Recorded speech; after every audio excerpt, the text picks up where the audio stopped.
Ningol Chakoga Mari Lena, Poi Adum Mamang the Gahavtare, Poi Lagao Sana Bokatasi, Toina Tawi, had in a Poina preventive measure when advance in a local Imphal West District Police Key, Koliba Police Station Taragi, area sing the Poina preventive measure local Charaga. I'm advanced in the Lagao Sarabakona, Siam, Taudana Baidana, Duga Tauruga, Sukoina Parkotana, I am the Kogi society. She have tare, Kogi unnecessary Paisanong Sayam, the Mangba, Lagao Sandaraga, just Mamingi, interesting Kumhei Harabagi, Nungai Begi, Tauduna Tabida, Kogi Aran Bamong, have tare, am the Paisanong Sakayam, Tanadana Konadana, Dumbasi, Dumba, Mamang the Supau, Pangi, Toki Begi have tare, Imu Manungkana Sainaba. Accident thokpa accident mi siba phuna chainaba aduma swaina haitare sigum incident sing ji thoktana ba haiduna koi district police na yamna kanna section tharang loko chabni aduna adugi kenoina adugi mahi oina haibtare Imphal West district manung sida koi Lagao gi through the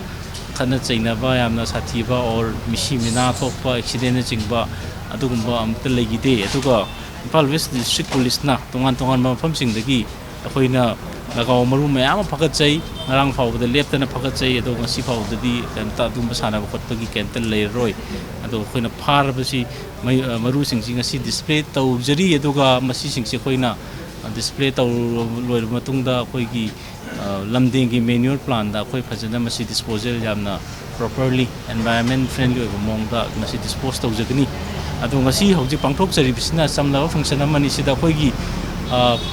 police station singsi competition ama tawnajali including koi commando yaurga ado hauji khoina total masing khoina hanaki festival sida Lagao pagatpasi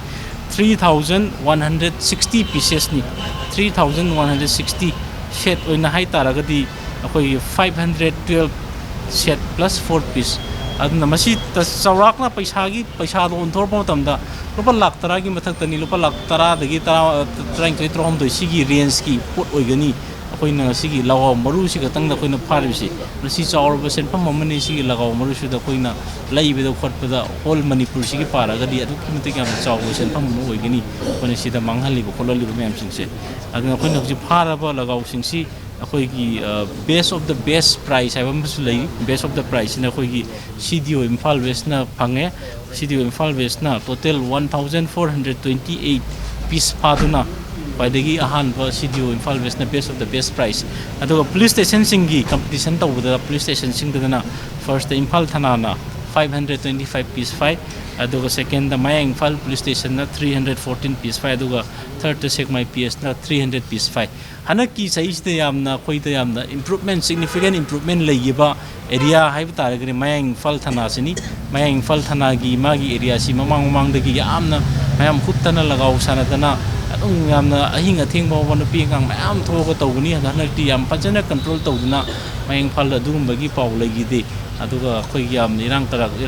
thokiba khotkiba somta leite aduna haiba aigi thanagi OC sing commando gi OC sing adagi khoigi GO sing mana khoigi yam pajana duty tawbiduna hanaki festival sida khoigi accident chingma khana chainaba crime thokidaba se aigi officer singda ai wholeheartedly ai thagat perform chari aduga praja mayam su khoigi police ki action da support tawbidon ta praja mayam su thagat perform